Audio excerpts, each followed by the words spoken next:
پشتی بلاوبونا پتا کورونای همو بوارین جواکی بوی که باندور بون نمازه پرورده دبستان هاتن گرتن و اویک باندور لشاکرد و خوندکاران کر دوی خلکی ده یا برنامه چه هیه امی مجارا باندورا بلاوبونا پتا کورونای سر پروسیسا پرورده گنگشب کن.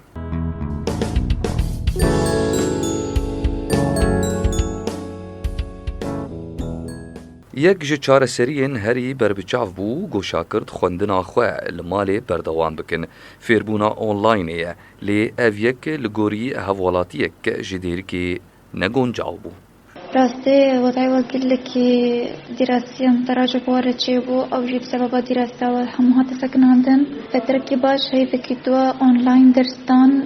راسته زاروك نعلمين أما تقيدي بكن منهاج أونلاين وردانين الواز أحمد بو قل لك فلذلك راسته خواندين دقل لك هذا تراجع كرن وأبخويا هري باش أما مدارس باش إنك هاد نسكن عندن الانفاجع كورونا تشتكن بحساني بو بس أنا خواتن دراسة كلها تأثير بو فلذلك وقت ما دارسوا نفكرن أم توازن ولا منهاج بشكل كي مكثف ومنتظم وريداني.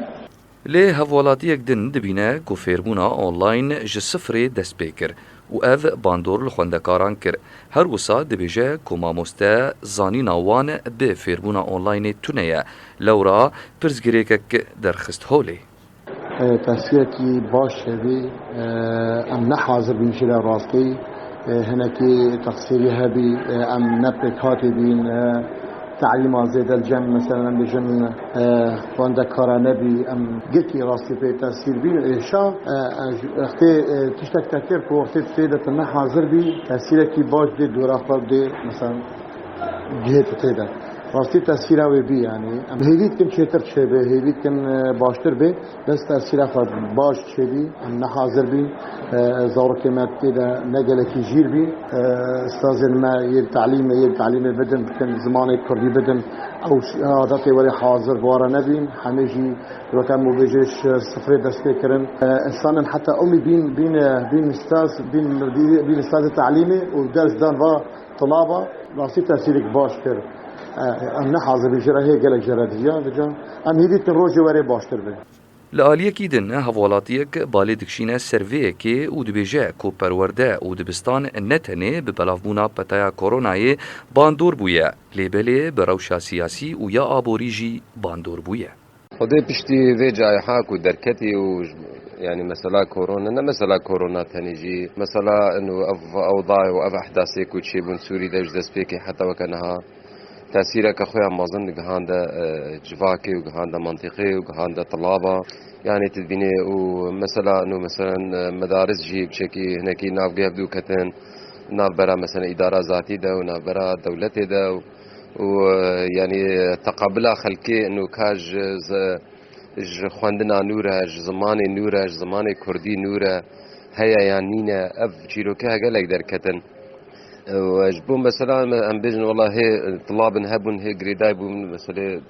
طلاب صفي اعداديا بكالوريا وشونوا بمدارسي نظام را وكورونا دركات وعطلة شيبون او شيبون تبكي هناك بتاثيرك اخويا مازن هذه يعني وقتي قبا كويرو طالب خو بشتي يعني طالب خو ايدي يعني ايدي مدرسه خو ايدي اهتمام لدا ما مستخوا بجوي سرواتصا وشوا سرواتسي يعني استاذ ورج بو مصالح اخواته انا اكيد وي سرواتسي ودرسا خو بدي فام درسا خو دوتي هيدي هف قاصديني مثلا حمود برده مثلا حمو ماديه وميركي طالب جي سرواتسي وتش ولا بده فهم كرين يعني الناس واقع به وسر عردي به وسر طاولي به وطالب دي جاو سيجاره جيره مسلكي جيره حل بكي ولا حل كريان حل نكر ويتشاوا جيرة شرح بكي وده جارا نمستعد سرواتسي جيرة فقرين يعني على كل حال يعني هركز جي فيزانين ومثلا انه بشتي دفع حداثي كويت شيبوين وكورونا دركات ونظام شي دركات تأثيرك اخويا مظن قهاندا طالب وقهاندا واقعي طالبه تفي روشا هي وبلافبونا بتا كوروناي روشا آبوريجي جهه باندورة كمزنة بو پروردي ودبستانان دباش از ولاتيك ديركي من ولا جبوي خوندنه دوی حضره ده اكيد حضر تعدايل هر تشتكي كر الوضع مادي كر تعدايل الوضع اجتماعي كر تعدایی طبعا خوندنی جیکر زاروک دوی فتره ده گلکی من مالی و اوجی تعدایی که چی و هم تعالی خوندنا واده تراجع بواره چید بی و هم جی يعني نخوشي تشيدو بنقبة وأهلاده وباشتنا دمين شارعي أو مثلا أونلاين جي تشيكرن بس نقلك هالطبقاندن gerek aliyek hebe